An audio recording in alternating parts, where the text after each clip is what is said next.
આજે લગભગ વર્ષના પ્રથમ દિવસે ચોથી વાર માનનીય મુખ્યમંત્રી શ્રી વિરમગામ વિધાનસભામાં આવ્યા અને પ્રથમવાર કોઈ મુખ્યમંત્રી માંડલ પંચાયતમાં આવ્યા હોય અથવા માંડલ તાલુકામાં આવ્યો, પ્રથમવાર આ બનાવ છે. અને આજે લગભગ 500 કરોડના વિકાસ કામોના ભૂમિપૂજન માનનીય મુખ્યમંત્રી શ્રી ભૂપેન્દ્રભાઈ પટેલ સાહેબના હાથે થયા છે. બહુ જ મહત્વના વિકાસ કામોનું આજે ભૂમિપૂજન અને શુભારંભ થયો છે. પુખ્તા ફાટક ઉપર લગભગ 100 કરોડના ખર્ચે ઓવરબ્રિજ બનવાનો છે. વિરમગામ નગરપાલિકાથી લઈને માંડલથી દસાડા સુધીનો 4 લેન રસ્તો 285 કરોડ રૂપિયાના ખર્ચે બનવાનો છે. એનું પણ ભૂમિપૂજન આજે માનનીય સીએમ સાહેબે કર્યું છે. સાથે જ વિઠલાપુરથી કડી તરફનો જે રોડ છે એ રિસર્ફેસિંગ 55 કરોડ રૂપિયાના ખર્ચે થવાનું છે.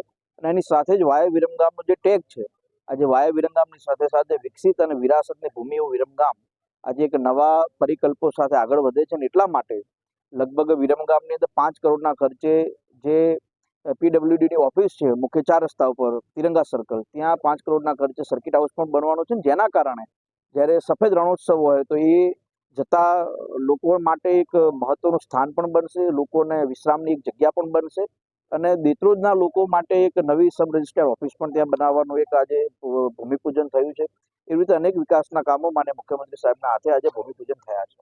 માંડલ અને વિરમગામ ખાતે જે ગંદકી બાબતે પદાધિકારીઓને જે ટકોર કરવામાં છે આ બહુ જરૂરી તો સ્વાભાવિક છે કે દેશના પ્રધાનમંત્રી માનનીય નરેન્દ્રભાઈ મોદી સાહેબનો એવો અભિગમ છે કે કોઈ પણ ભોગે સ્વચ્છતા ઉપર ધ્યાન આપવામાં આવે.